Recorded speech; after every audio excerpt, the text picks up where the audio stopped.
सुप्रभात। भोगों के गुलाम, भोगों के गुलाम, ये हमारी आज की आध्यात्मिक चर्चा का विषय है। जब तक भोगों में सुख दिखाई देता है, भोगों में सुख है, इस प्रकार की आस्था है, भोगों के लिए जी ललचाता है, दूसरों के पास भोगों को देखकर उनके भाग्य की सराहना होती है, उनसे ईर्ष्या होती है और वैसे भोग प्राप्त करने के लिए मन में व्याकुलता होती है, तो तब तक विवेक के द्वारा भोग का असली स्वरूप तुम्हारे सामने प्रकट हुआ ही नहीं। ये विश्वभरी मीठी मिठाई है, तुमने जाना ही नहीं। चाहे तुम्हारा नाम भक्त हो, महात्मा हो, संत हो, महापुरुष हो, त्यागी हो, वैरागी हो, कर्मयोगी हो, सच तो है कि जब तक तुम भोगों में सुख मानकर मन में भोग लालसा का पोषण कर रहे हो, तब तक तुम भोगों के ही गुलाम हो। इसका दूसरा अर्थ है कि तब तक तुम अगाध दुख के सागर में ही गोते खाते रहोगे, खाते ही रहोगे। ये कल्पना नहीं है, यह यथार्थ है। कल्पना के अनेक उत्तम उपयोग हैं, जिनके द्वारा चित्रकारी, कविता, साहित्य तथा ललित कलाओं की सृष्टि होती है।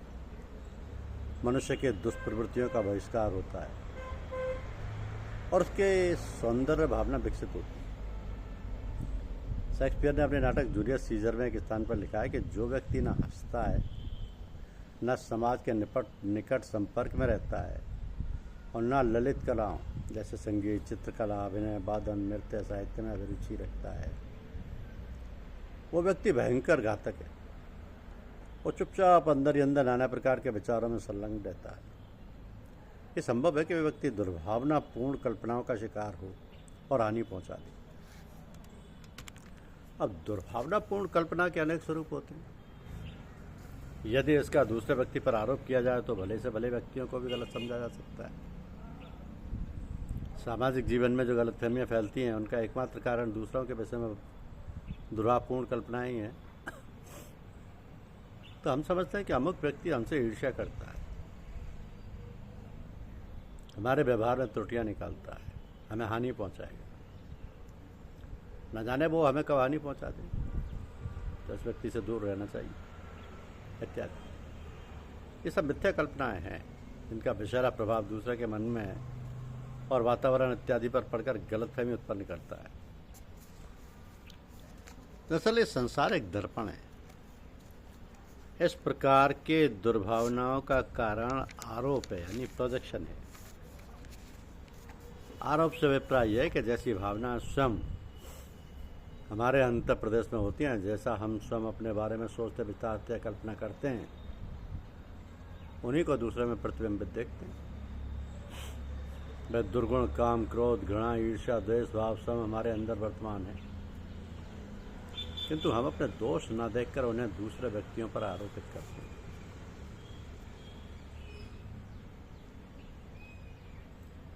अमुक आदमी खोटा है, हमसे शत्रु भाव रखता है। जब ये विचार आपके मन में आते हैं, तब स्मरण रखिए आप अपनी इच्छाएं, गुप्त मनोभाव, कल्पनाएं दूसरे पर लादने की चेष्टा कर रहे हैं। तो सावन के अंधे को हरा हरा दिखता है। इसका आवत में गहरा तथ्य है। हम स्वयं जैसे हैं वैसे हमारे विचार या दृष्टिकोण है। जैसी हमारी अंतर्वृत्तियाँ, हमारा जगत भी वैसा ही। जो स्वयं भले हैं, सबसे मैत्री, प्रेम, सहानुभूति, दया, करुणा एवं सौहार्द का भाव रखते हैं, उनके लिए संसार में देवता बसते हैं। कोई उनका उपकार नहीं कर सकता। वे स्वयं फलते फूलते हैं, दूसरों का भी सदैव उपकार करते हैं। इसके विपरीत जो बुरे हैं, अनेक प्रकार की खराबियों से परिपूर्ण हैं, वे दूसरों में भी उन्हीं दुर्गुणों का दर्शन करते हैं, अर्थात दूसरों में उन्हीं भावनाओं का आरोप करते हैं। तो आरोप या अपने भाव दूसरे पर लादना,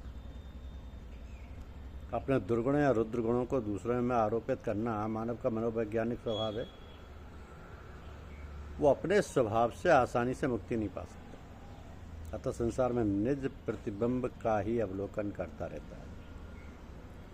जो दूसरों की नुक्ताचीनी करते हैं उनमें तरह तरह के दोष देखते हैं। उन्हें स्मरण रखना चाहिए कि उनका अपना मन दोषपूर्ण है।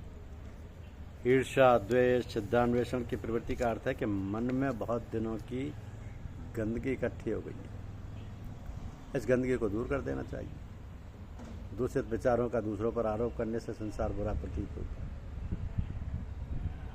तो जैसे हमें वैसी हमारी दुनिया है। यदि आपको संसार त्रिपुर प्रतीत होता है तो वास्तव में आपको अपने अंतःकरण का शोधन करना चाहिए। यदि आप दूसरों के साथ शक्ति का व्यवहार करते हैं तो स्वयं अपने साथ भी पक्षपात ना कीजिए। तो वैसे ही सख्त रहिए अपने प्रति भी। जब कोई भी पाप, ईर्ष्या, द्वेष, घृणा, निंदा के विचार अंतःकरण में क्रांति उत्पन्न करें तब सावधान हो जाइए कि कहीं उनकी उत्तेजना में आप दूसरे का कुछ न बिगाड़ बैठे। दोषदर्शी स्वभाव बुरा है, एक प्रकार का मानसिक रोग है। इससे मनुष्य क्षुद्रताओं से बढ़ जाता है। जो व्यक्ति ये शिकायत किया करते हैं कि दुनिया में काम नहीं है, उद्योग धंधा प्राप्त नहीं हो रहा, बेकारी है, तो समझ लीजिए कि अयोग्यता उस व्यक्ति पर छाई हुई है। क्रोधी जहाँ कहीं जाएगा दूसरों पर अपना क्रोध ही थोपेगा और उसे सभी उद्विग्न प्रतीत होंगे। वो सबसे लड़ने को प्रस्तुत रहेगा, बात बात पर उत्तेजित उठेगा, सबके लिए सरदर्द बन जाएगा। घृणा करने वाले स्वभाव को अच्छी से अच्छी वस्तु में भी घृणा के योग्य कोई पदार्थ प्राप्त हो जाएगा तो ऐसी वस्तुओं, मनुष्यों, पशुओं से भी घृणा करेगा जिनसे घृणा करने के लिए कोई भी उचित कारण नहीं। अन्यायी, उत्तेजक स्वभाव वाले व्यक्ति को सभी बेईमान ही प्रतीत होंगे। वो सबको बेईमान, खुदगर्ज और धोखेबाज ही समझता जाएगा। उसकी इच्छाएं और मानसिक कल्पनाएं ही मूर्त होकर उसके समीप आएंगी। वो दूसरों पर अपनी मनोभावनाओं को थोपता चला जाएगा। जिससे दुनिया केवल स्वार्थी, कपटी, गंदी, दुख में कलुषित, असभ्य दिखाई देती है, समझ लीजिए कि दुर्गुण उस व्यक्ति के अंतःकरण में बुरी तरह से चिपके हुए संस्कार बनकर मस्तिष्क के गुप्त रंध्रों में प्रविष्ट हो चुके हैं। तो सृष्टि त्रिगुणमयी है। इसमें से जो व्यक्ति जैसे अच्छे बुरे तत्व खींचना चाहता है अपने संस्कारों तथा प्रवृत्तियों के अनुसार खींचता रहता है। इन्हीं कल्पनाओं का एक मायाजाल सदैव उसके चारों ओर छाया रहता है। बाह्य जगत भीतरी दुनिया का एक चित्र मात्र है। मनुष्य के मन में जैसी भावनाएं रहती हैं, बाह्य जगत की परिस्थितियां तदनुकूल निर्मित होती चलती हैं। अंतर को शुद्ध आनंद एवं उत्साह से भर दीजिए। बाह्य जगत आनंद में सुख, उल्लास, प्रेम और सौहार्द से भरा प्रतीत होने लगेगा। जैसे हम सौम्य, हमारी दुनिया भी वैसी ही कटु या मृदु है।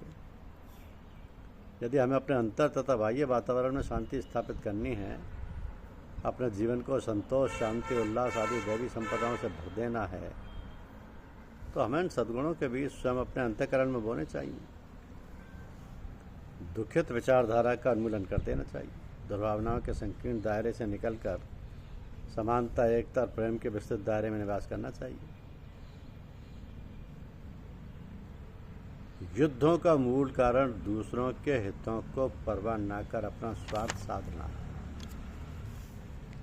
यह नीति जहाँ कहीं भी कार्य कर रही है वहीं कलह उत्पन्न हो रही है। संकीर्ण दायरे में सोचने वाले विचारक अपने देश या जाति के लाभ के लिए दूसरे देश या जाति के अधिकारों की अवहेलना करने लगते हैं तो उनकी प्रतिक्रिया बड़ी दुखदायी और अशांतिकारक होती है। समानता, एकता, प्रेम, सहयोग, उदारता और बंधु भावना के आधार पर सब देशों के मनुष्य आपस में मिलजुल कर रह सकते हैं और दूसरों का सुख बढ़ाने में सहायक हो सकते हैं। तो ये नीति हमें व्यक्तिगत जीवन में बरतनी चाहिए।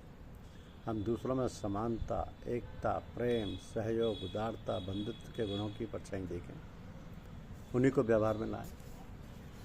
क्योंकि जब हम पूजा कर रहे होते हैं तो हमारा मन बिल्कुल पवित्र, निर्मल, साफ हो चुका होता है, शीशे की तरह।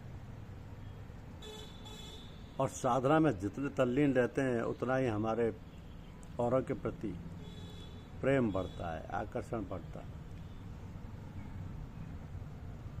तो जो दुर्भावनाएं हैं वो स्वतः ही समाप्त होती चली जाती है। अपने विचारों में सुधार हो जाता है और सबसे बड़ी गुरुदेव की कृपा मिल जाती है। धन्यवाद।